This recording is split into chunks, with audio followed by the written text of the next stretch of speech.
Hello guys! Welcome to my YouTube channel. Ngayon po, kung araw na ito, gagawa po ako ng apple jam. Itong apple na to, nanggaling po to sa friend namin na may mga tanim na apple. It's organic apple. So, napakaraming dala niya. So, ang ginawa namin, hindi naman namin na kayang kainin. So, ang gagawin ko siyang jam, apple jam. So, samahan niyo ako guys.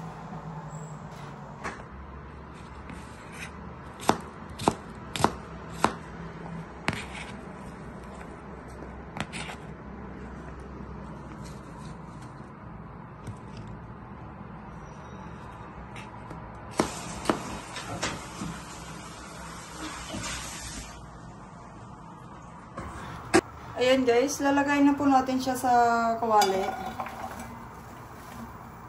Medyo madami-dami kaya. Sayang po kasi yung apple pagka tinatatapon na naman natin.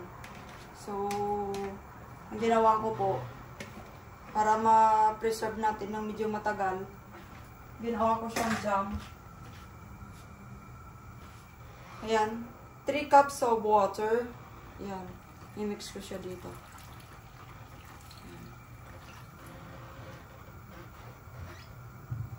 And then, papalambutin lang po natin siya.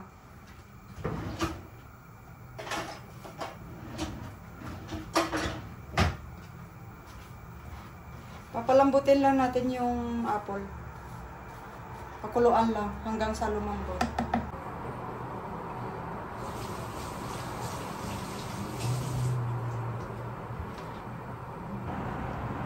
Ayan, pinapa-cool down ko yung apple na nilaga ko. Ayan, kasi mamaya-maya i-crush ko siya ng pinong-pino. Tapos habang pinapa-cool down yan, pinakuloan ko muna yung mga bottle na lalagyan natin para hindi mapanis at malinis. Ayan guys. Ayan na. Ika-crush na po natin siya ng pinong-pino.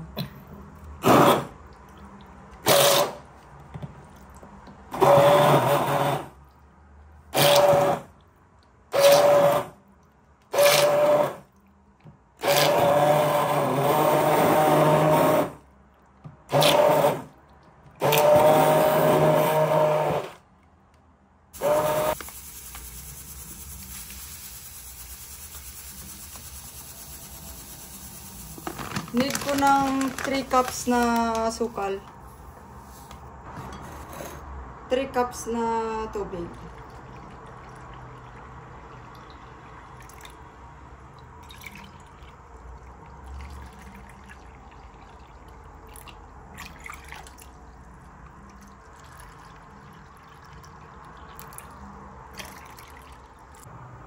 Ayan guys, kailangan ko rin ng lemon juice. So, 2 lemon sa around 3 kilos na apple. So, pipigain lang natin siya guys. I need only the lemon juice.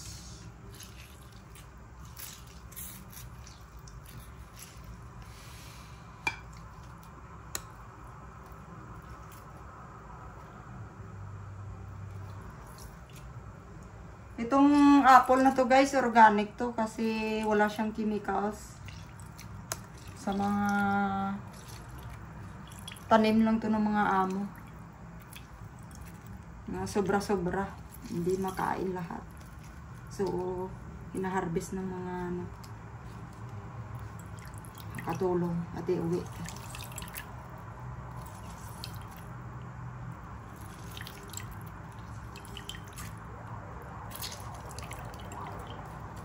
Ayan na po guys, yung blender ko na apple. Ayan. Ilutuin natin ulit. Wow, malapot.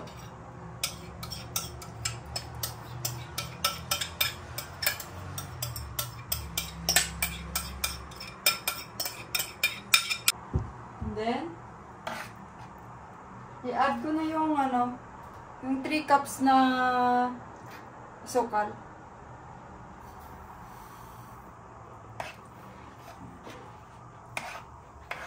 Tapos mix. I-mix po natin.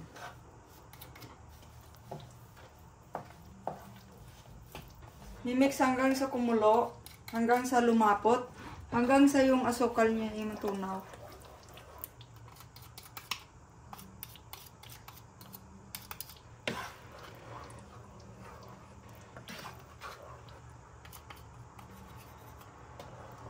Ayan guys, napakadali pong gumawa ng apple jam.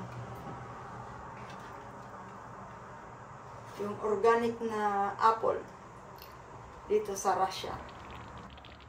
Ayan guys, after 30 minutes na pakulo ko, ayan, lumapot na po siya guys. Ayan. Tingnan natin. Ayan guys, malapot na siya. So, i-add ko na po yung lemon juice. Yan. Yung lemon juice, squeeze ko yan. Yan na siya. I-add ko siya. Para mabango siya. Yun. Tapos, haluin po natin ulit.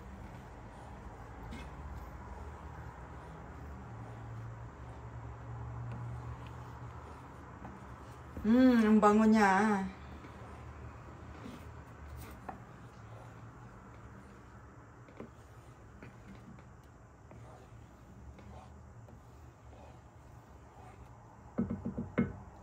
Ayan guys, pakuluan po natin ulit ng after more 5 minutes po. Ayan, after 5 minutes, ito na po yung apple jam natin. Ayan, pinatay ko na po. And then, i-cool down po muna natin siya. And then later, ipapasok natin sa garapon.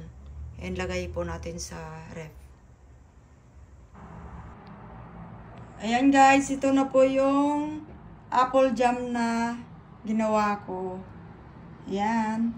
Nilagay ko na po sa mga garapon. And then, ikikip ko po sa fridge for a while. Pwede na pong ipalaman sa tinapay for tomorrow. Or maybe later. Titikman na natin. Ito na po yung apple jam natin.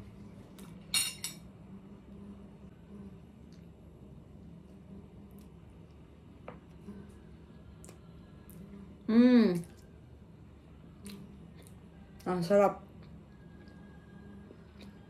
Hope you like my video for today. And don't forget to like and subscribe my channel guys. Pangging TV 25. Until next time. Thank you very much. God bless us all guys. Bye.